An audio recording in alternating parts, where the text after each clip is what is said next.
최근 전 세계 군사 전문가들 사이에서 가장 충격적인 뉴스 중 하나가 무엇인지 아십니까? 전 미국 대통령 도널드 트럼프가 한국 정부에 전화를 걸어 KDDX를 캘리포니아로 당장 보내라 고 지시했다는 사실입니다. 공식적인 외교 루트를 거친 것도 아니고 국방부 채널도 아니었습니다. 트럼프의 말 한마디에 미국 서부 해안 전체가 뒤집혔다는 건 단순한 과장이 아닙니다. 그런데 지금은 트럼프가 대통령이 아니지 않습니까? 그런 비공식 요청이 무슨 의미가 있겠습니까?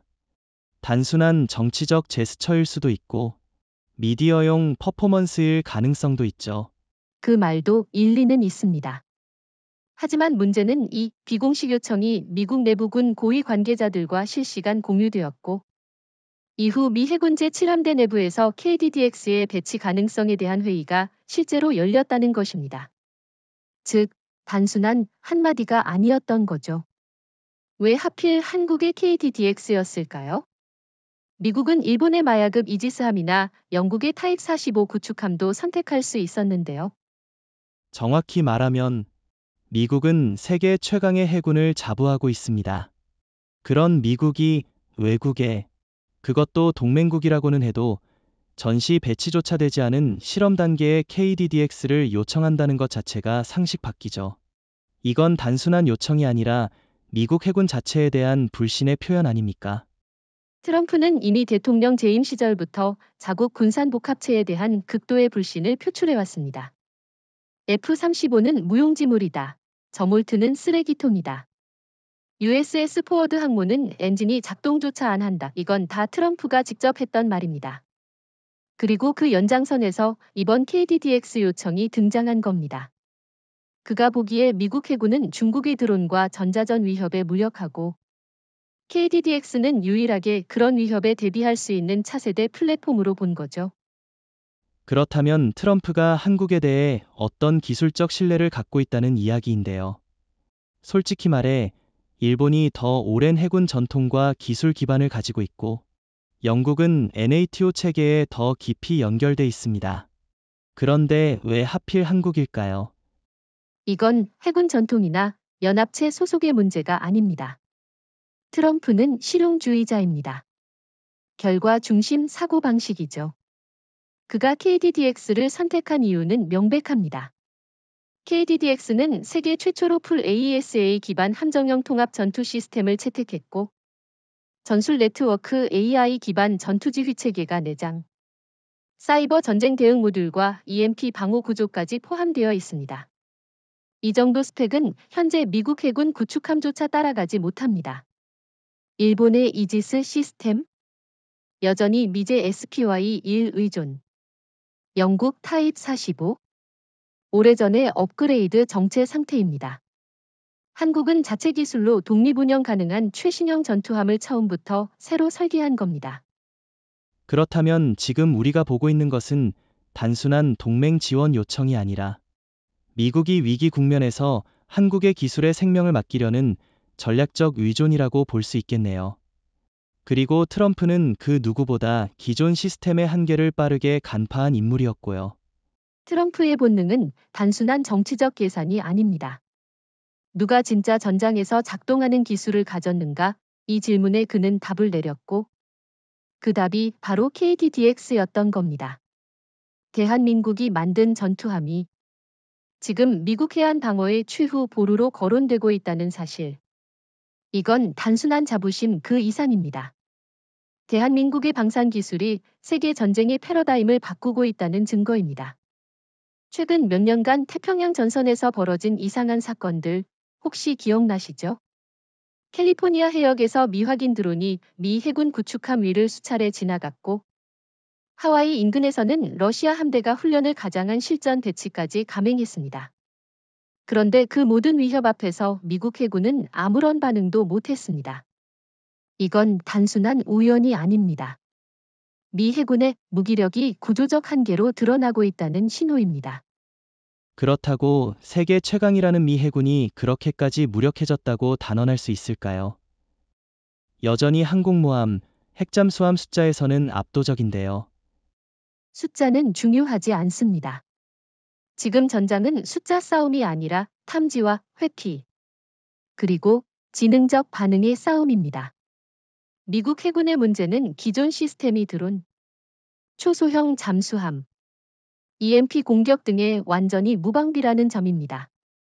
예를 들어 작년 9월 중국산 상업용 드론이 샌디에이고 근처에서 미 해군 함대를 30분 넘게 감시한 사건이 있었습니다.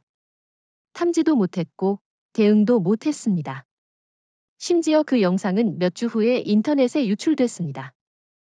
하지만 그런 사건 하나로 미국 전체 해군이 무력하다고 단정하는 건 과장 아닐까요? 일본도 중국 드론에 뚫렸고 유럽도 마찬가지입니다. 그렇다면 한국 해군이라고 다를까요?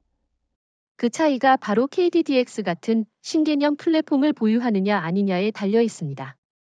미국과 일본은 기존 플랫폼에 패치만 계속하고 있어요. 구형 시스템의 새 부품만 덧댄다고 드론을 탐지하고 대응할 수 있을까요?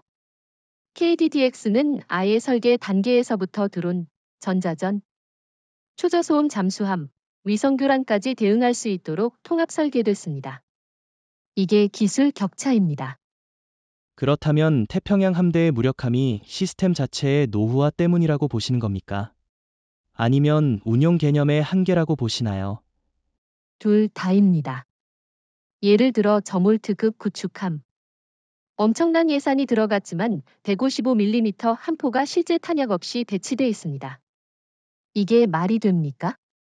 심지어 미사일 조기 경보 체계는 1990년대 체계 그대로입니다. 운용도 문제죠. 전자전 대응 훈련은 여전히 매뉴얼 중심입니다. 그런데 KDDX는 AI가 자동 분석해서 위협을 분류하고 대응 옵션을 0.7초 내에 제시합니다. 이걸 미국 해군이 따라올 수 있습니까? 그럼 질문을 바꿔보죠. 왜 미국은 이런 문제를 인식하고도 새로운 플랫폼 도입을 주저할까요? 자존심 문제입니까? 아니면 내부 이해관계 때문입니까? 정확히 짚으셨습니다. 자존심도 있고 군산 복합체의 로비 정치도 큽니다. 라키드 마어턴, 레이시안, 노어스러프 그러먼 이 회사들이 10년 넘게 기존 체계에 투자했죠. 새로운 플랫폼을 도입하면 수십조 원의 자산이 무쓸모가 되는 겁니다. 그래서 그들은 한국 기술을 절대 인정하지 않으려 합니다. 트럼프가 그런 흐름을 뚫고 전화를 걸었다는 건 상징성이 큽니다. 결국 지금의 태평양 함대는 겉으론 화려하지만 내부는 썩어가고 있다는 말씀이군요. 중국과 러시아는 그 틈을 정확히 파고드는 것이고요. 정확히 보셨습니다. 중국은 드론과 AI 잠수함, 러시아는 극초음속 미사일과 교란전에 주력하고 있습니다.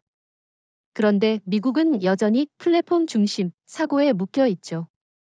한국은 작지만 기술 중심 사고로 전환했고 그 결과가 바로 KDDX입니다.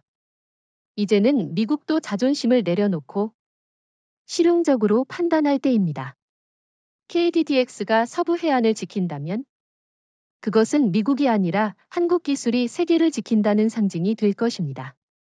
많은 분들이 KDDX라는 이름을 들으면 단순히 최신 구축함으로 생각하십니다. 하지만 KDDX는 우리가 알고 있던 기존 개념의 함정과는 전혀 다릅니다.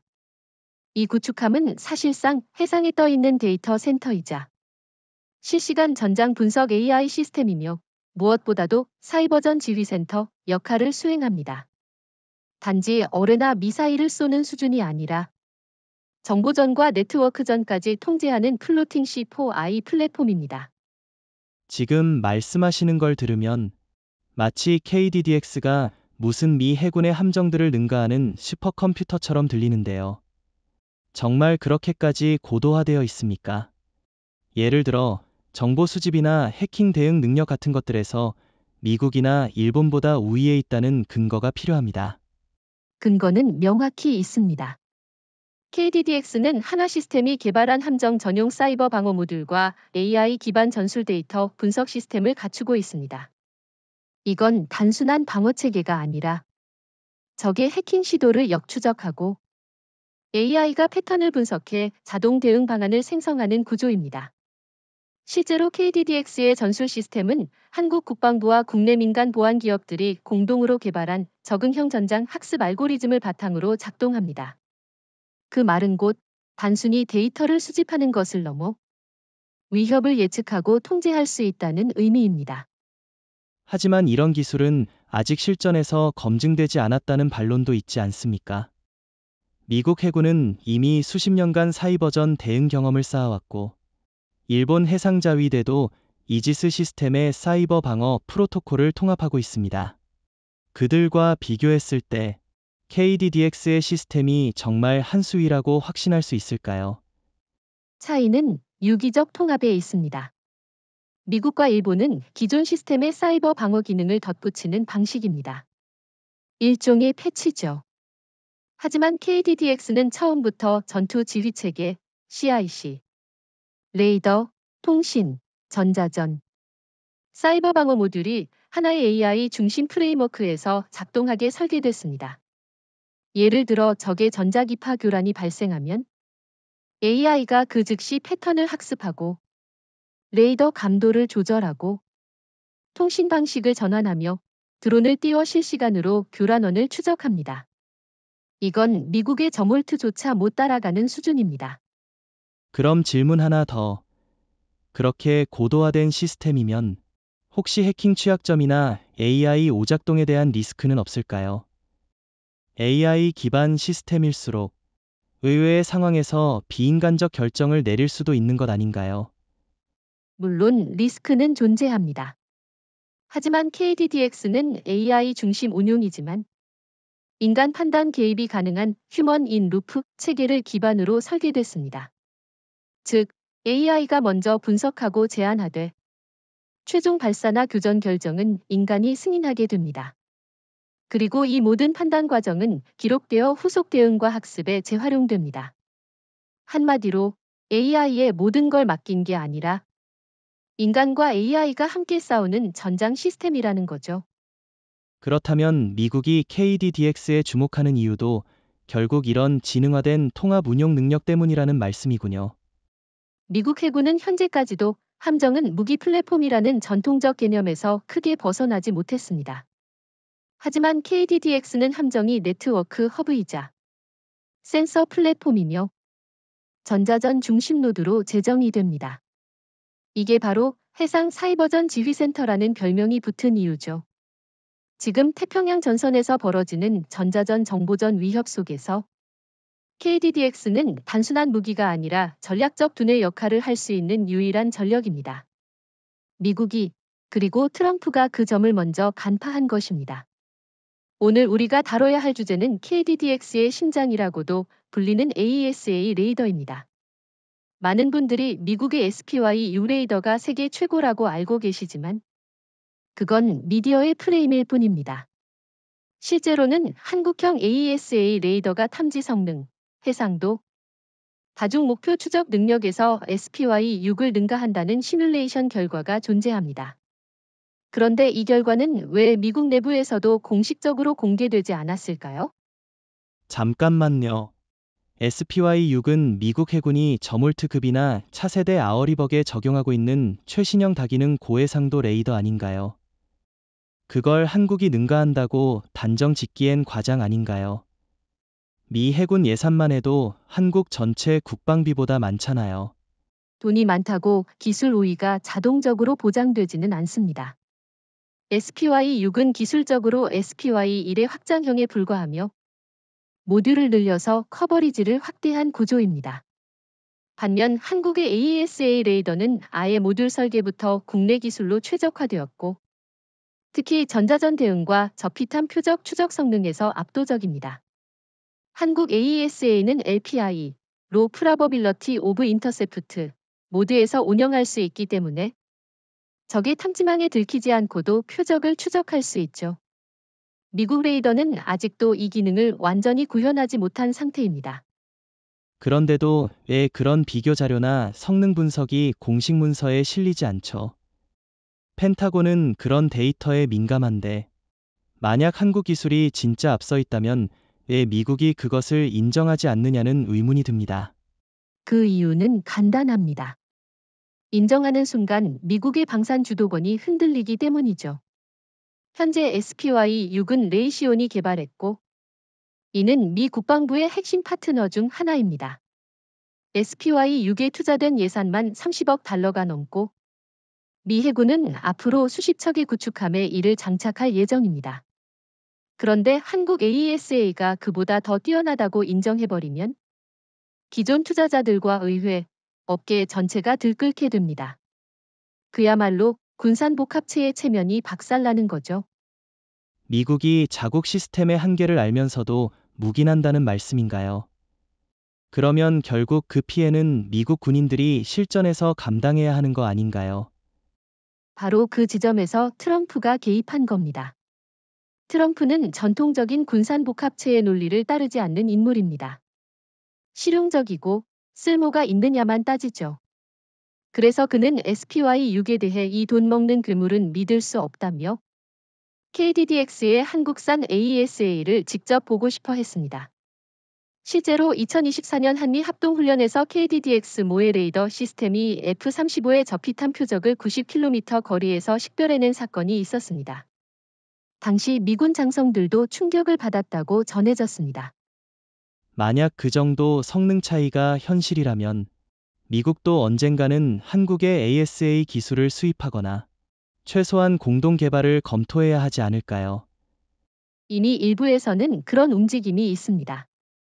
미 국방부 산하 DARPA는 2025년부터 어댑티브 레이더 컬래버레이션이라는 프로그램을 시작했는데 여기에 하나시스템과 LI진엑스원이 참여 중이라는 사실은 공개되지 않았습니다. 공식 발표는 기밀 협력이라는 이유로 누락됐지만 실질적으로는 한국의 알고리즘과 하드웨어 일부가 테스트 단계에 투입됐다는 정보도 있습니다. 미국이 한국 기술을 숨겨서 사용하는 셈이죠. 인정은 하지 않지만 필요는 하다는 말입니다. KDDX의 가장 강력한 무기는 어쩌면 무기 자체가 아닐지도 모릅니다. 많은 이들이 KDDX를 최신 스텔스 구축함 정도로 평가하지만 정작 진짜 놀라운 부분은 내부의 지휘 통제 체계, 즉 C4I입니다. 이 시스템은 단순한 작전 명령 송수신 장치를 넘어서서 바다 위에 떠 있는 실시간 전장 분석 인공지능 플랫폼. 더 나아가 양자 수준의 연산 능력을 갖춘 군사 슈퍼컴퓨터에 가깝습니다.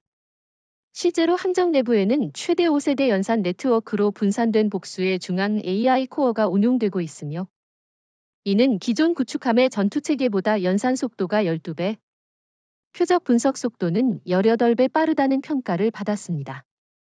아무리 한국이 IT 강국이라고 해도 과연 전투함 안에 양자 컴퓨터급 시스템을 넣었다는 말이 가능한 걸까요? 미국조차 아직 양자 전투 네트워크는 실험 단계인데 우리가 그걸 먼저 실전 배치했다는 주장은 너무 앞서 나간 거 아닌가요? 물론 엄밀히 말하자면 아직까지 상용화된 완전한 양자 컴퓨터는 없습니다. 하지만 KDDX가 사용하는 전투체계는 양자암호화 기반의 분산 AI 네트워크, 그리고 GPU 및 FPGA를 병렬로 연결한 초고속 처리 엔진으로 구성되어 있습니다. 이 체계는 기계적으로는 양자연산이 아니지만 실시간으로 수만 개의 표적 데이터를 동시에 처리하고 시뮬레이션하는 성능 면에서는 사실상 그에 근접합니다. 예를 들어 적의 미사일이 다발로 접근할 때 KDDX는 각 미사일의 속도, 궤적, 기만 여부, 전자파 특성을 모두 분석해 최적의 요격 우선순위와 요격 수단을 0.7초 안에 제시할 수 있습니다. 이건 기존 미 해군 지휘 시스템의 반응 속도보다 최소 6배 이상 빠릅니다. 그렇게 고도화된 체계라면 지휘관의 판단이 오히려 AI 판단에 의해 제한되거나 왜곡될 가능성은 없을까요? 결국 전쟁은 인간의 직감과 판단이 중요한 영역 아닙니까? 바로 그 부분에서 KDDX는 더욱 놀라운 구조를 가지고 있습니다. 단순한 자동화가 아니라 협업 기반의 인간 AI 공조 체계를 구축한 거죠. 쉽게 말해 AI는 분석과 시뮬레이션 결과를 제시하지만 최종 판단은 지휘관이 내리도록 설정되어 있습니다. 더욱이 이 AI는 지휘관의 이전 판단 패턴을 학습하여 향후 유사한 상황에서 그 지휘관의 선호 전략을 우선 제안하는 식으로 진화합니다. 인간이 AI를 훈련시키고 AI는 인간의 결정을 보완하는 방식입니다. 이는 단순한 자동화 체계가 아니라 지휘관의 전장 직관을 확장시키는 증강 전투 시스템이라고 볼 수 있죠. 미국은 왜 이런 시스템을 개발하지 못한 걸까요? 기술력의 차이인가요? 아니면 운용 개념의 한계인가요? 사실 미국은 아직도 전통적인 플랫한 명령 체계에 익숙한 구조입니다. 즉, 중앙에서 판단하고 각 유닛에 명령을 내려주는 방식이죠. 반면 한국은 IT와 반도체 생태계 덕분에 훨씬 더 유연하고 자율적인 분산형 판단 시스템을 빠르게 받아들였습니다. 특히 한화 시스템, LI 지넥스1, 삼성 SDS 등 국내 기업들이 군사 알고리즘 개발에 참여하면서 민군 융합이 활발하게 이루어졌고, 이게 곧 AI 전투지휘 시스템의 초고속 발전으로 이어졌습니다. 반면 미국은 거대 방산업체 중심의 폐쇄적 개발이 대부분이라 변화 속도가 느릴 수밖에 없습니다. 결국 KDDX는 단순히 좋은 무기를 탑재한 구축함이 아니라 그 자체가 판단하고 명령하는 전장 두뇌라는 말씀이시군요. 정확합니다. KDDX는 바다 위에 떠 있는 하나의 전략적 AI 플랫폼이며 기존의 무기 중심 전장에서 정보 중심 전장으로의 패러다임 전환을 상징합니다. 미국도 일본도 아직 이 수준에 이르지 못했습니다. 심지어 중국조차도 아직 양자통신 선전에만 열을 올릴 뿐 실질적인 AI 함정 운용에는 뒤처져 있습니다. 이제는 누가 더 많은 무기를 갖고 있느냐보다 누가 더 빠르고 정확하게 판단하느냐가 전쟁의 승패를 가르는 시대입니다. 그리고 그 시대의 선두에 서 있는 것이 바로 대한민국의 KDDX입니다. 우리는 앞서 트럼프 전 대통령이 한국의 KDDX를 직접 요청했다는 이야기를 다뤘습니다. 하지만 여기서 가장 중요한 질문은 따로 있습니다. 왜 일본이 아니었을까요? 왜 영국도 아니었을까요? 둘 다 미국의 핵심 동맹이고 수십 년간 군사기술을 공유해온 전략 파트너입니다. 그런데 그런 전통의 동맹국들을 제치고 한국이 선택됐다는 건 단순한 호의나 정치적 메시지가 아니라 냉정한 실용 판단이라는 걸 보여줍니다. 하지만 일본은 미 해군과 이지스 시스템을 공동 운영하고 있고 영국 역시 NATO의 중심국이며 타입 45급 구축함을 실전 배치해온 국가입니다. 오히려 우리보다 해양작전 경험은 훨씬 많고 기술 교류도 깊지 않습니까? 그런 국가들을 제치고 한국이 선택됐다고 단정할 수 있는 이유는 뭘까요? 그 의문은 타당하지만 한 가지 간과하고 있는 점이 있습니다. 일본과 영국은 기술 독립성이 없습니다. 일본은 아직도 이지스 시스템의 핵심 알고리즘과 운용 소프트웨어를 미국에 의존하고 있고 주요 레이더 및 탄도미사일 요격 체계도 미국이 제공한 사양에서 벗어나지 못합니다. 즉, 일본 함정은 미국이 통제할 수 있는 구조라는 거죠. 영국도 사정은 비슷합니다. 타입 45 구축함은 처음에는 뛰어난 방공 능력으로 주목받았지만 실전에서 전력 부족, 냉각 시스템 결함, 무장 확장성 한계 등 심각한 문제점이 드러났습니다.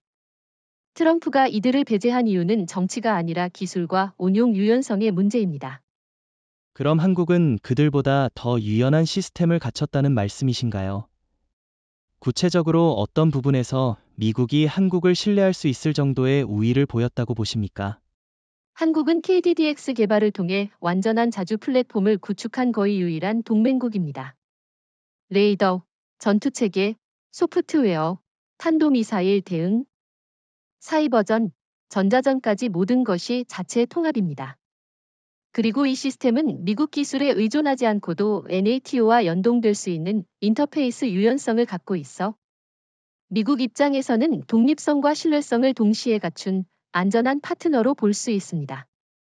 트럼프는 군사 시스템의 복잡한 공급망을 꿰뚫어 보는 인물입니다. 그렇기 때문에 기술적 자립성과 응용력, 실전 적응도를 갖춘 한국산 시스템에 눈을 돌린 겁니다. 하지만 일본은 지리적으로 중국과 직접 대치 중이고 이미 미국과 다수의 연합훈련을 진행하고 있는 나라인데 그 지리적 요인은 고려 대상이 아니었을까요? 그 지리적 요인이 오히려 일본의 한계가 됩니다. 일본은 미일 동맹에 너무 깊이 들어가 있다 보니 독자 판단이 불가능합니다. 미국이 요청하면 훈련은 하지만 새로운 무기를 먼저 실험하고 도입할 능동성은 거의 없습니다. 오히려 한국은 최근 들어 KAI의 KF-21, 하나의 레이저 무기, LIG의 지향성 에너지 무기 등 공격형 기술 실험을 주도적으로 수행하고 결과를 피드백하는 능동적 전략 파트너로 자리 잡고 있습니다. 트럼프가 원하는 건 따르는 동맹이 아니라 해결책을 제시하는 동맹입니다. 그 점에서 일본은 낡았고 한국은 새롭습니다. 영국은 어떻습니까? 그래도 오랜 해군 전통과 나토 내 지휘 역할이 있지 않나요? 해군 전통이 오래되었다고 해서 그것이 현재 실력으로 이어지는 건 아닙니다. 영국은 타입 45로 대표되는 방공 구축함을 자랑하지만 실상은 엔진 과열 문제와 전투체계 고장 등으로 많은 비판을 받았습니다. 그리고 최근에는 국방비 축소와 브렉시트 여파로 인해 함정의 정비와 업그레이드조차 제대로 진행되지 못하고 있습니다. 게다가 영국은 태평양 전선에서 직접 작전을 수행할 역량도 없습니다. 한국은 전략 위치상 동북아의 중심이자 미국의 서태평양 거점과 인접한 곳에 있으며 위성 감시 전자전 드론 대응까지 복합적으로 수행할 수 있는 최신 플랫폼을 실제로 배치하고 있는 유일한 아시아 국가입니다. 결국 트럼프의 선택은 정서나 동맹의 역사보다 실용성과 성능 중심의 판단이었다는 거군요. 트럼프는 좋은 친구보다는 좋은 기술이 더 낫다고 보는 사람입니다. 그는 믿을 수 없는 동맹국보다 믿을 수 있는 시스템을 갖춘 파트너를 원합니다. KDDX는 단지 한국의 기술이 집약된 전함이 아니라 트럼프가 신뢰할 수 있는 움직이는 동맹의 상징이 된 겁니다. 일본과 영국은 그 신뢰를 기술로 입증하지 못했고 한국은 조용히 그것을 해냈습니다. 요즘 미국 서부, 특히 캘리포니아 해안 일대는 전쟁터가 따로 없습니다. 총성이 없는 전쟁이죠. 바로 드론 전쟁입니다. 실제로 2024년 하반기부터 캘리포니아 근해에 출몰한 미확인 드론의 수가 폭증했고 이 중 다수가 정체불명의 항로와 작동 패턴을 보이며 미 해군 구축함과 항만을 감시하는 정황이 포착됐습니다. 문제는 이런 위협이 이미 실전 수준에 도달했음에도 불구하고 미국 측 대응이 전무하다는 점입니다. 미확인 드론이라고 하셨는데 구체적으로 어떤 유형입니까? 단순 상업용인가요? 아니면 군사용 소형 정찰 드론인가요? 대부분은 위장된 상업용 드론으로 보이지만 전문가들은 이들 중 상당수가 중국제 스텔스 드론 플랫폼을 활용한 감시형 모델이라고 분석합니다. 이 드론들은 열신호를 최소화하고 비표준 주파수 대역으로 통신하며 심지어 해상 파고를 따라 변칙적으로 비행해 레이더 탐지를 회피합니다. 미국 해군의 기존 레이더 체계는 이런 비선형 움직임을 포착하는 데 한계가 있습니다. 그 결과 미군은 드론을 눈앞에서 보면서도 식별 불가라는 이유로 대응하지 못하는 상황에 처했습니다. 그렇다면 그런 드론 위협에 대응하기 위해 KDDX가 필요하다는 말씀이신가요? 미국에도 드론 탐지 시스템이나 레이저 무기 같은 신형 방어 체계가 있지 않습니까? 핵심은 탐지와 식별입니다. 아무리 요격 능력이 있어도 드론을 먼저 감지하지 못하면 의미가 없습니다. KDDX는 국내에서 개발한 다중 스펙트럼 AESA 레이더와 EOIR 복합 센서 시스템을 통합 운용하여 적어도 저속 저반 사율 목표물까지도 자동으로 분류하고 실시간 대응이 가능합니다. 특히 하나 시스템이 설계한 알고리즘은 드론의 비행 패턴과 전자파 신호를 학습하고 예측하는 AI 기반 모델로 미국의 기존 시스템보다 최초 탐지 시간이 최소 40% 빠릅니다. 탐지 속도만 빠르다고 모든 상황에 대응 가능한 건 아니지 않습니까? 실제로 대응할 화력과 유연성도 중요한데요.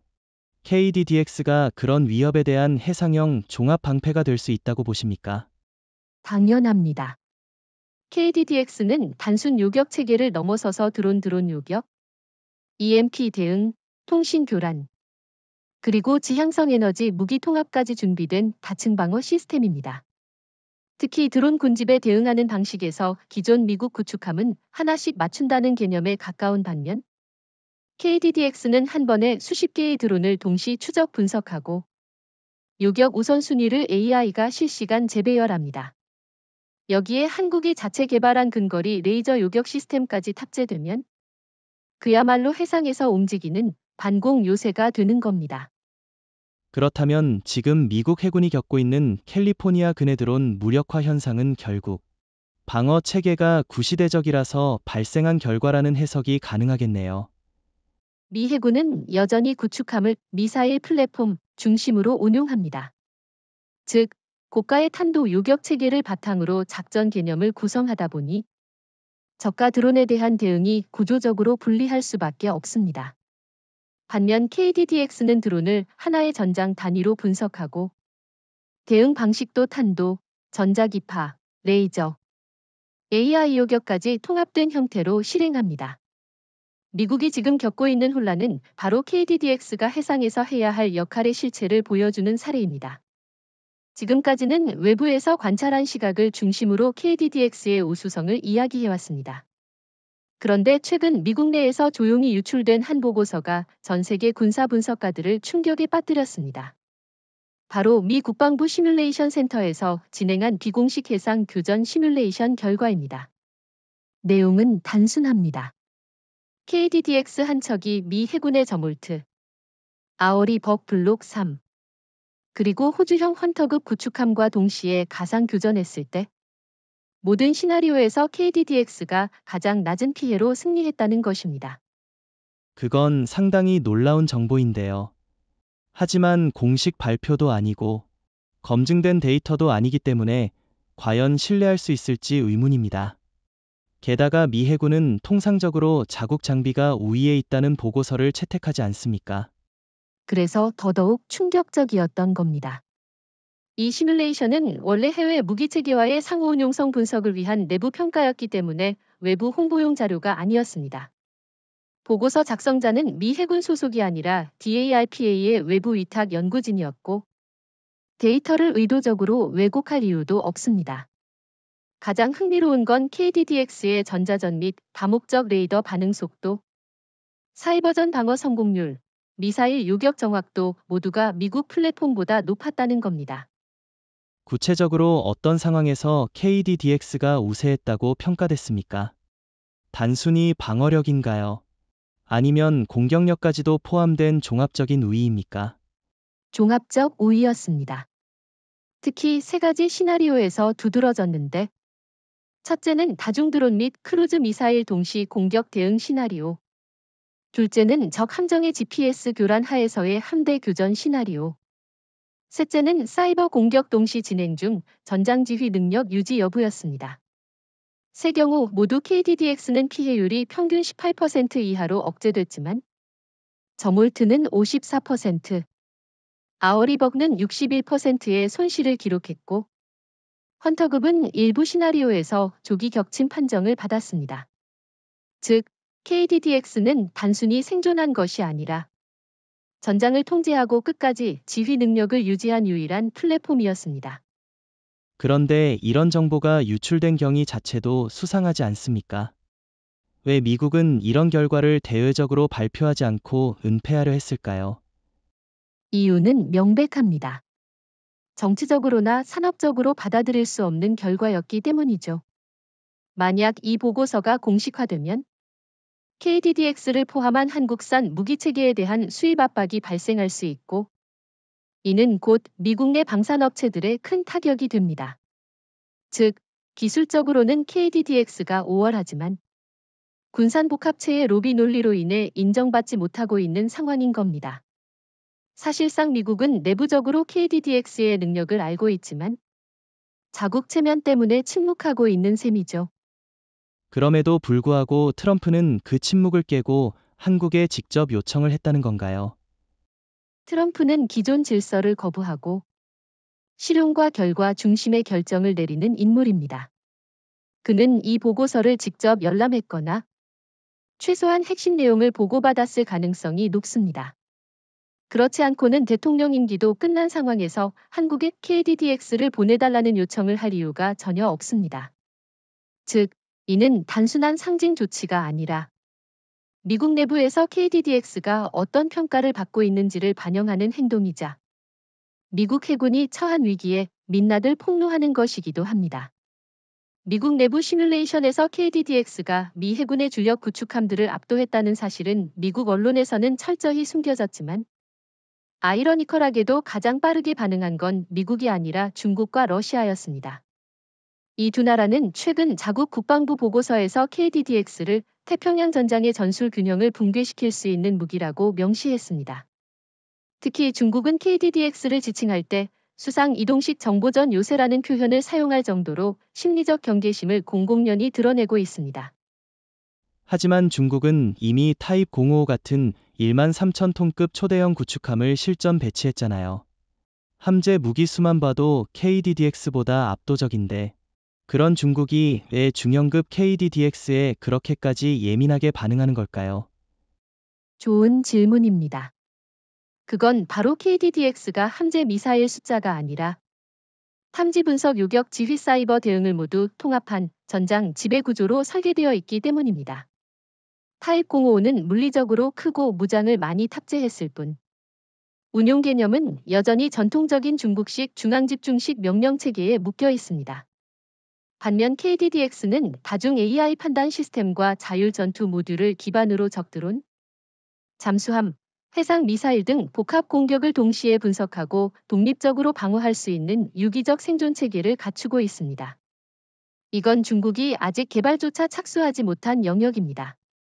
러시아도 마찬가지인가요? 사실 최근 러시아 해군은 우크라이나 전장에서의 무력함 때문에 국제적으로 조롱받는 분위기인데요. 그런 러시아가 KDDX에 경계심을 가진다는 건 어찌 보면 과장된 위협 평가 아닐까요?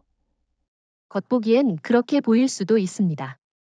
하지만 러시아는 지금 극동 함대와 태평양 함대 재편을 서두르고 있고 자국 해역외에서 가장 민감하게 반응하는 기술이 바로 스텔스 사이버 전 레이더 AI 통합 플랫폼입니다.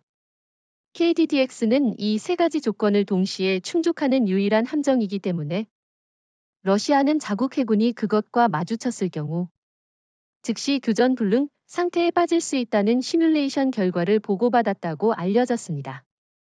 특히 러시아 해군은 EMP 공격과 전자교란에 의존한 전술을 즐겨 사용하는데 KDDX는 이런 비대칭 전술을 무력화할 수 있는 고속 자율 복원형 통신체계와 AI 재배치형 전투 알고리즘을 적용하고 있어 러시아 입장에선 마주치고 싶지 않은 전장 리셋 버튼 같은 존재인 겁니다.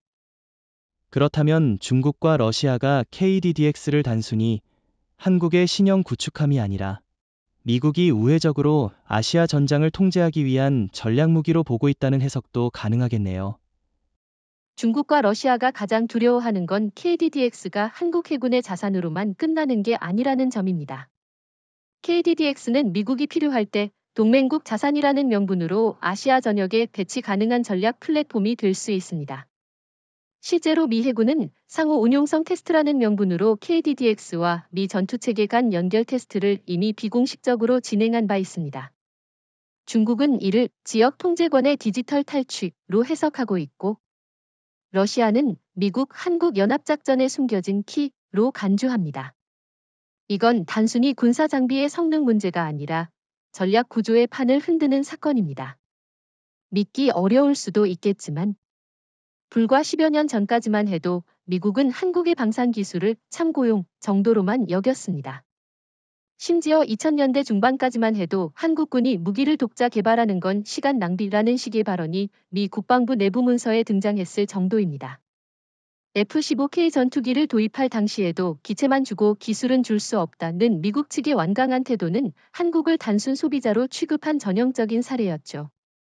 그런데 지금은 어떻습니까? 미국은 직접적으로 말은 하지 않지만 한국의 기술에 기생하지 않으면 버틸 수 없는 상황에 도달했습니다. 그건 너무 비약적인 주장 아닌가요? 여전히 미국은 세계 최대의 방산 강국이고 한국의 방산 수출이 급등한 건 최근 몇 년간의 일일 뿐입니다. 미국이 한국 기술에 기생한다는 표현은 좀 과하지 않나요? 그렇다면 질문을 바꿔보죠. 왜 미사일 요격 시스템 L3에 대해 미 국방부 관계자가 극비리의 시험 영상 확보를 요청했을까요? 왜 KF-21 전투기의 핵심 기술 중 일부는 미국의 락히드 마워턴 기술자들이 교차 검토를 요청했을까요? KDDX의 AESA 레이더 소프트웨어 알고리즘은 왜 미 해군 AI 연구부서에서 참고 문건으로 인용됐을까요? 공공연히 말하지 않을 뿐. 미국은 지금 한국의 기술 자료를 참조하는 수준을 넘어 의존하는 구조로 이동 중입니다. 이는 단지 기술력의 상승이 아니라 미국조차 무시할 수 없는 생존형 기술 전환이 한국에서 먼저 이뤄지고 있다는 방증입니다. 하지만 그렇게 중요한 기술이라면 왜 미국은 공개적으로 한국과 공동 개발을 추진하거나 정식으로 라이선스 계약을 맺지 않는 걸까요? 그것이 바로 미국 군산복합체의 이중성과 전략입니다. 겉으로는 우리는 자립한다고 외치지만 실제로는 리스크를 줄이기 위해 검증된 동맹국의 기술을 조용히 들여오는 방식을 선호합니다. K9 자주포의 경우도 마찬가지였습니다. 미국은 처음엔 관심 없다더니 폴란드 수출 이후 갑자기 시스템 운용 프로토콜을 요청했고 지금은 K9을 기반으로 한자주포 프로젝트를 검토 중이라는 보도가 나왔습니다. 미국이 손을 내민다는 건 꼭 공식 발표로 드러나는 게 아닙니다. 그들은 조용히 기술을 들여와 자신들의 시스템에 녹이는 방식을 취하고 있습니다. 결국 이 모든 흐름은 한국이 기술 독립에 성공했기 때문에 가능한 것이겠네요. 과거엔 요청만 하던 나라에서 지금은 요청받는 나라로 바뀐 셈이죠. 지금 한국은 더 이상 도입국이 아니라 제한국입니다. 특히 KDDX는 미국이 자존심을 접고라도 탐낼 수밖에 없는 결정체입니다. 왜냐하면 이건 단순한 무기 시스템이 아니라 정보전, 사이버전, AI 전투, 네트워크 융합 등 21세기 전장에 최적화된 복합 기술의 상징이기 때문입니다. 미국은 자신들이 따라오지 못하는 방향으로 한국이 선두를 달리는 걸 처음으로 경험하고 있는 중입니다. 그리고 그 사실을 받아들이는데 시간이 걸릴 뿐 이미 실전 시뮬레이션과 각종 시스템 테스트 결과는 모두 이를 증명하고 있습니다. 미국이 KDDX를 바라보는 시선은 결코 단일하지 않습니다. 겉으로는 조용해 보일 수 있지만 국방부 내부에서는 KDDX 도입을 둘러싼 첨예한 갈등이 벌어지고 있습니다. 한쪽은 더 이상 자존심을 지키다 전장을 잃을 수는 없다며 KDDX 기술 도입을 주장하는 실용주의 실무진, 또 다른 한쪽은 미국이 한국의 기술을 의존하는 순간 패권이 무너진다며 반발하는 전통주의자들입니다. 이 갈등은 단순한 무기 선택 문제가 아니라 미국이 주도해온 군사기술 질서를 한국이 뒤흔드는 역사적 균열입니다. 실무진들이 그렇게까지 적극적으로 KDDX 도입을 주장하는 이유는 뭘까요? 단순히 기술이 좋아서라면 미국 내에서도 자체 개발을 서두르면 될 텐데요. 실무진이 KDDX를 눈여겨보는 건 단지 기술력 때문만은 아닙니다. 운용 효율성, 유지 비용, 그리고 무엇보다 빠른 실전 배치 가능성 때문입니다. 미국의 차세대 구축함인 DDG, X는 아직 설계 단계에 불과하고 실제 배치는 2030년 이후로 밀려 있습니다. 하지만 중국과 러시아의 위협은 지금 벌어지고 있죠. 반면 KDDX는 이미 시제품 단계에 들어갔고 한국 해군은 2026년부터 실전 배치를 예고하고 있습니다. 실무진은 이렇게 말합니다. 한국은 이미 우리가 필요로 하는 시스템을 갖고 있다. 그걸 지금 가져와 써야 한다. 그런 반대파, 특히 전통주의자들은 어떤 논리로 KDDX 도입을 거부하고 있는 건가요? 단순히 자존심 문제인가요? 자존심, 정확히 말하면 국가기술 주도권의 상징적 균열에 대한 두려움입니다. 이들은 KDDX 도입은 곧 미국 방산체계가 한계를 인정하는 꼴이며 동맹국의 군사 주도권을 넘기는 첫 사례가 된다고 주장합니다. 그동안 미국은 동맹에게 무기를 팔기만 했습니다. 그런데 이제는 빌려 써야 한다는 인식이 퍼지면 군사 외교력 자체가 흔들린다는 것이죠. 한 고위 예비역 해군 제독은 이렇게 말했습니다. 우리는 절대 F-21을 수출하지 않았다. 그런데 왜 한국의 구축함을 수입해야 하는가? 이건 기술이 아니라 체면과 상징의 문제입니다. 그렇다면 결국 미 국방부 내부의 이견은 기술을 중심으로 본 현실과 기득권을 중심으로 본 체면의 충돌이라고 볼 수 있겠군요. 정확히 보셨습니다. 더 흥미로운 건 이 갈등이 단지 논의 수준에 머무는 것이 아니라 예산 배정과 군사교리 개발에도 실질적인 영향을 미치고 있다는 점입니다. 최근 차세대 전투함 개발 예산이 삭감되면서 KDDX 도입 타당성 검토안이 비공식적으로 떠올랐고 이를 놓고 일부 의원들까지 개입하고 있습니다. 미 상원 군사위원회 내부에서도 미국이 스텔스 기술을 공유하지 않는다면 왜 한국의 기술은 활용하지 말라는 법이 있나라는 주장이 처음 등장했습니다. 즉, 정치권에서도 실용주의 흐름이 고개를 들고 있는 겁니다. 한국 입장에서 이건 기회이자 시험이겠네요. 미국의 기술 도입 요청은 영광일 수 있지만 동시에 기술 종속이라는 올가미로도 작용할 수 있으니까요. 그렇기 때문에 한국은 단순히 KDDX를 수출하는데 만족해서는 안 됩니다. 명확한 조건, 기술 보호 조항, 그리고 운용 권한에 대한 협정 없이는 기술 이전이 아니라 기술 흡수로 전락할 수 있습니다. 하지만 다행히도 이번에는 한국이 주도권을 쥘 수 있는 구조입니다. KDDX는 미국이 당장 필요한 전력이고 한국만이 제공할 수 있는 독점적 플랫폼입니다. 이제는 우리가 협상에서 요구할 차례입니다. 기술은 주되 우리의 조건에 따라 움직이라고 말이죠. 그 순간 한국은 미국의 방산 고객이 아니라 국제 군사산업의 공급 주도국으로 확실하게 자리매김하게 되는 것입니다. 최근 조용히 떠도는 정보 하나가 군사 전문가들 사이에서 상당히 설득력 있게 돌고 있습니다. 바로 미 해군이 한국 정부 측과 KDDX의 한시적 임차 또는 공동 운용 훈련이라는 명분의 비공식 MOU를 체결했다는 정황입니다. 이 배경에는 단순한 기술 참조가 아닌 실제 함정 한 척을 미 서부 전선, 즉 샌디에이고 해군 기지에 직접 배치하려는 의도가 숨겨져 있다는 분석이 나옵니다. 아직까지는 공식 발표는 없지만 여러 군사 채널에서 흘러나오는 단편적인 증거들이 맞아떨어지고 있습니다. 비공식 MOU라는 표현이 상당히 애매한데요. 한국 정부가 과연 그렇게 민감한 무기 체계를 타국 해군 기지에 배치하는 걸 허용했을까요? KDDX는 단순한 무기 체계가 아니라 핵심 전장 네트워크 자산이지 않습니까? 그렇기 때문에 공식 발표는 절대 없을 겁니다. 하지만 한미 연합운용 훈련을 명분으로 KDDX 시험함 한 척이 미 해군 전투 정보망에 접속할 준비를 하고 있다는 정보가 있습니다. 이는 단순 훈련 차원이 아닙니다. 샌디에이고는 중국 해군이 진출할 경우 가장 먼저 위협받는 전략 거점이고 현재 미 해군 구축함들만으로는 무인기 전자전 정보 교란 대응이 사실상 불가능한 상황입니다. 트럼프가 한국에 직접 요청한 것도 결국 이 지역의 전력 공백을 인식했기 때문입니다. 하지만 미국 해군이 자국산 함정도 아닌 외국 전투함을 자국 해역에 배치한다는 건 전례가 없지 않습니까? 동맹이라 해도 위험 부담이 크지 않나요? 그 점이 바로 이번 사안의 핵심입니다. 사실상 미 해군은 자국 무기 체계로 커버할 수 없는 기술 공백을 인정한 셈입니다.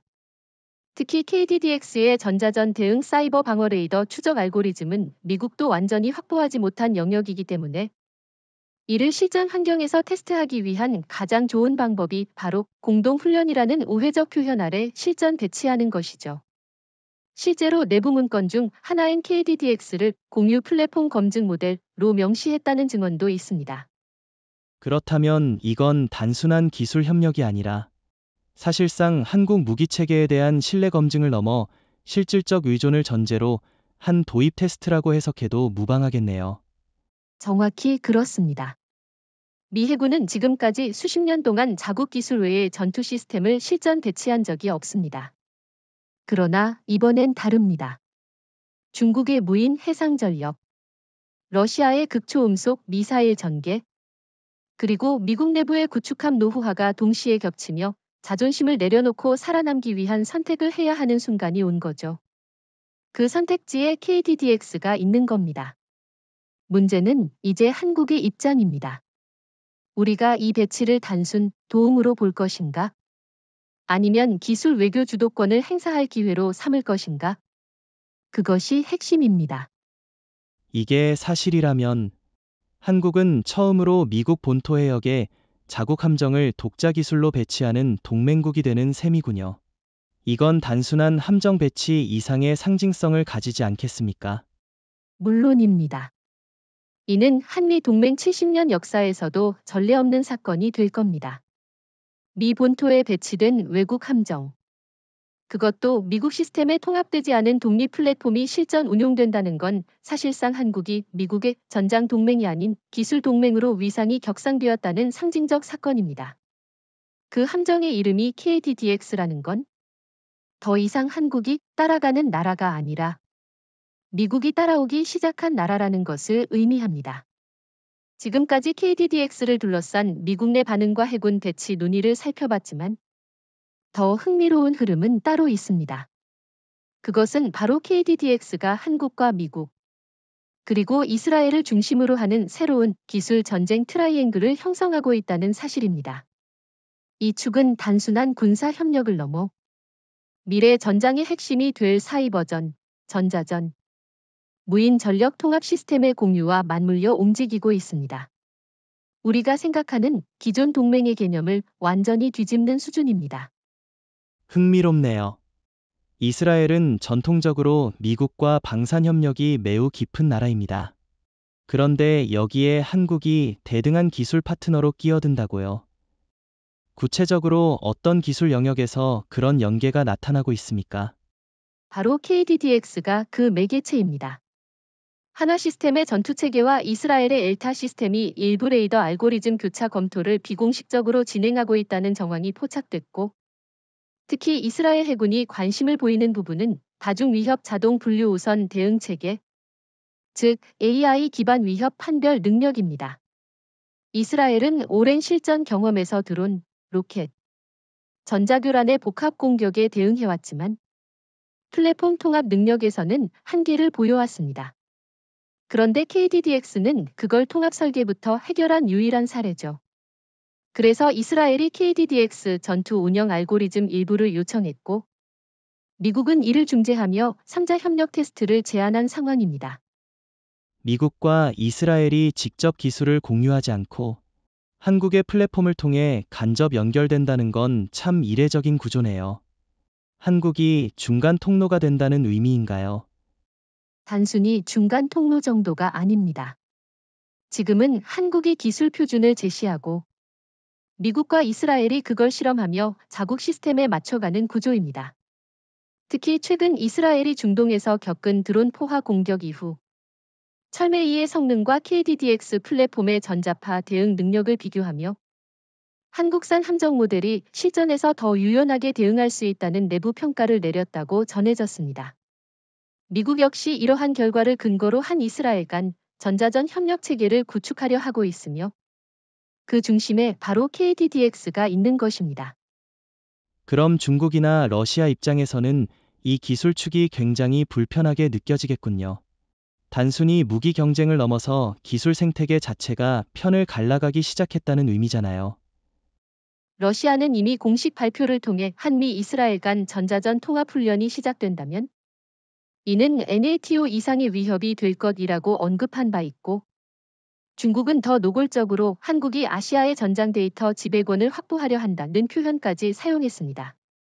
다시 말해 KDDX는 단순한 전투함이 아니라 미래 전장을 정의하는 전자전 플랫폼으로서의 위상을 갖게 된 것이죠. 이게 바로 트라이앵글의 위력입니다. 미국이 기술적 한계를 느끼는 부분을 한국이 채워주고, 이스라엘은 실전 전장에서의 피드백을 제공하며 이 세 나라는 각자 부족한 부분을 상호 보완하고 있는 구조입니다. 사실 그동안 한국은 기술력을 가지고도 독자 노선을 추구하기 어려웠는데, 이제는 미국과 이스라엘을 견인하면서 글로벌 기술 구도를 바꾸는 위치에 도달했다는 뜻이네요. 특히 KDDX를 중심으로 벌어지는 이 흐름은 기술 공유가 아니라 기술 구도 주도라는 측면에서 중요합니다. 과거에는 미국이 기술을 주고 동맹국이 따랐습니다. 이제는 한국이 기술을 개발하고 미국이 협조하며 이스라엘이 거기에 전장을 얻는 구조로 진화하고 있습니다. 그 중심에서 KDDX는 단지 함정이 아닌 새로운 군사동맹의 설계도이자 프로토콜 그 자체가 되고 있습니다. 이건 전쟁의 역사를 바꾸는 일입니다. 그리고 그 중심에 대한민국이 있다는 사실은 지금 우리가 어떤 세기를 살아가고 있는지를 명확하게 보여주는 상징입니다. KDDX가 전 세계에 미친 파장은 단순한 기술적 충격에 그치지 않았습니다. 중국과 일본은 지금 실제로 KDDX의 등장을 계기로 해군력 전체의 구조 개편에 착수하고 있으며 그 과정에서 오히려 무리수를 두고 있다는 점이 흥미롭습니다. 특히 이 두 국가는 KDDX의 통합형 전장 AI 시스템과 실시간 사이버 방어 능력에 경악했고 이를 따라잡기 위해 급하게 방향을 틀고 있지만 결과적으로는 역주행에 가까운 흐름을 보이고 있습니다. 역주행이라니요. 중국은 타입 055A 개량형을 내놓고 있고 일본도 모가미급 다목적 함정을 확대하는 등 분명히 신형 전력을 늘리는 방향 아닌가요? 맞습니다. 수치상으로는 늘어나고 있죠. 하지만 문제는 그 안의 내용입니다. 중국은 타입 055의 개량형에 새로운 레이더 시스템을 탑재하겠다고 발표했지만 해당 레이더는 여전히 미국 SPY-1 기술을 모방한 구조이고 자체 알고리즘은 복제 기반입니다. 이로 인해 전자전 상황에서의 반응 속도와 식별 정확도가 KDDX보다 두세 세대 뒤처진다는 평가를 받고 있습니다. 게다가 중국은 여전히 중앙집중식 명령 체계를 유지하고 있어 복합전장 상황에선 현장 판단이 어렵다는 구조적 한계도 존재합니다. 일본 역시 마찬가지입니다. 모가미급은 스텔스성과 자동화 운용을 강조했지만 그 기반이 된 시스템은 미국의 오리지널 이지스 소프트웨어이며 이를 현지화했다는 수준을 넘어서지 못했습니다. 결국 두 나라는 KDDX의 기술 통합 방식과 AI 기반 전투 운영 체계를 따라갈 수 없는 상태에서 외형적 개량만 반복하고 있는 셈이죠. 하지만 중국은 AI 분야에서도 상당한 투자를 하고 있고 드론이나 극초음속 미사일 등 신기술에서도 선도적인 움직임을 보이지 않습니까? 그런 중국이 과연 KDDX에 뒤처졌다고 볼 수 있을까요? 중국이 AI 기술에서 앞서 있다는 인식은 일부 영역, 예컨대 영상 분석, 시민 감시 기술 등에서나 통할 뿐 군사용 AI, 특히 실시간 전장 판단 AI 분야에서는 한국에 비해 아직도 정책적 통합조차 못하고 있는 상태입니다.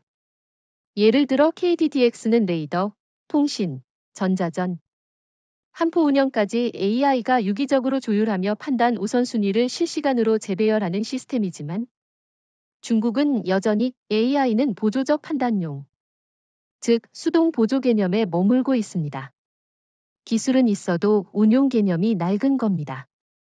일본은 그래도 미 해군과 거의 일체화된 작전 체계를 가지고 있으니 KDDX만큼은 아니더라도 일정 수준 이상의 대응 능력은 확보할 수 있지 않을까요? 일본의 약점은 오히려 그 의존성에 있습니다. 자체 통제 알고리즘이 아닌 미국이 제공한 기준에 맞춰 운영되기 때문에 새로운 위협이나 비정형 전장에 대한 대응이 매우 느릴 수밖에 없습니다. 반면 KDDX는 한국이 개발한 자체 전투관리 체계를 기반으로 어떤 상황에서도 자국의 판단과 명령으로 운용됩니다.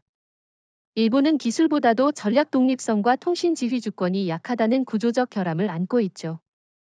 게다가 일본 방산업계는 지난 10년간 민수와 방산을 명확히 구분하지 못하면서 기술 교차 융합이 늦어졌고 그 결과 AI 기반 전장 통합에선 뚜렷한 한계를 보이고 있습니다. 요약하자면 중국은 빠르게 개발하지만 설계 철학과 통합성의 결함이 있고 일본은 기술보다 전략과 의사결정 체계의 유연성이 떨어진다는 거군요. 반면 한국은 처음부터 복합전 대응과 기술 주권을 고려한 설계가 KDDX에 녹아 있다는 거고요. 정확히 짚으셨습니다. 지금 중국과 일본은 KDDX 쇼크 이후 자신들의 군사 기술 체계를 뒤늦게 점검하고 있지만 이미 틀 자체가 다릅니다. 한국은 KDDX를 통해 단순히 강한 전투함을 만든 것이 아니라 전장 패러다임 자체를 선도하는 플랫폼을 구축했습니다. 중국은 과시를 위해 무기를 늘리고 일본은 미국의 그늘에서 무기를 정비하지만 한국은 새로운 개념의 전쟁을 위한 기술 체계를 먼저 정립한 유일한 국가입니다. 이것이 바로 KDDX가 기술적으로만이 아니라 전략적으로도 독보적인 이유입니다.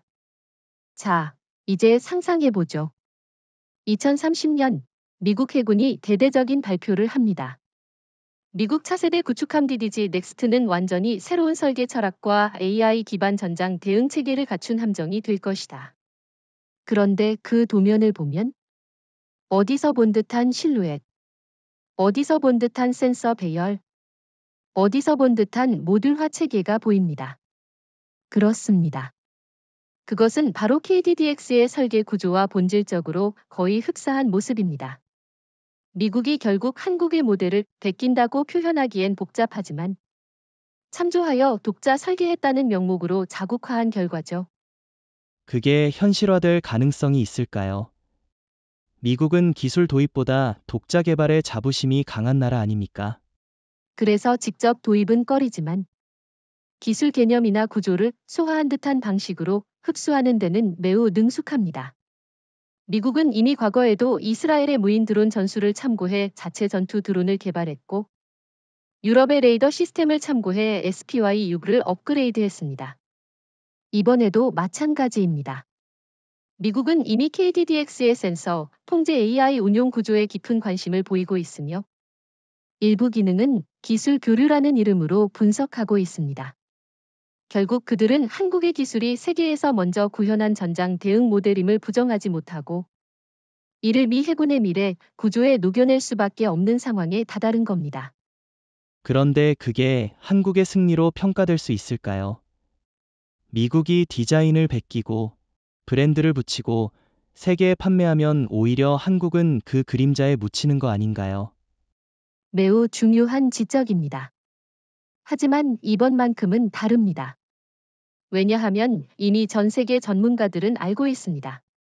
KDDX가 먼저 실전 배치됐고 미국보다 먼저 결과를 냈으며 미국도 그것을 부정하지 못한다는 사실을 미국이 아무리 미국산이라는 외피를 씌우더라도 그 안에 녹아든 알고리즘, 구조 설계, 그리고 전술 운용 개념의 출처는 대한민국이라는 사실은 변하지 않습니다. 그리고 한국은 이제 기술을 베끼는 나라가 아니라 참조되는 나라가 된 최초의 사례로 기억될 것입니다. 그렇게 된다면 한국 방산산업은 어떤 위치에 놓이게 될까요? 단순한 수출국이나 OEM 생산국이 아니라 전장 개념을 수출하는 기술 패권 국가로서 자리매김하게 될 겁니다. 미국은 외형을 따를 수 있어도 실질적인 소프트웨어 운용 체계와 전투 교리는 결국 한국이 먼저 시행착오를 겪으며 완성한 것입니다. 즉, 지금부터는 미국조차 따라오는 자가 될 수 있는 시대. 그것이 2030년 KDDX가 만든 전장의 미래입니다. 결국 이 흐름은 단순한 무기 개발 경쟁이 아니라 국가의 전략적 사고와 기술 철학의 우열을 가르는 시험장이 되고 있다는 말씀이군요. KDDX는 단순히 좋은 함정을 만들었다는 평가로는 부족합니다. 그것은 대한민국이 독자 기술로 전장의 개념을 바꾸고 미국조차 그 프레임 안으로 들어오게 만든 유일한 플랫폼입니다. 앞으로 10년, 세계는 한국이 만든 구조 위에서 전쟁을 준비할지도 모릅니다. 기술의 중심이 이제는 더 이상 워싱턴이나 도쿄가 아닌 서울이라는 사실을 KDDX가 증명한 것입니다.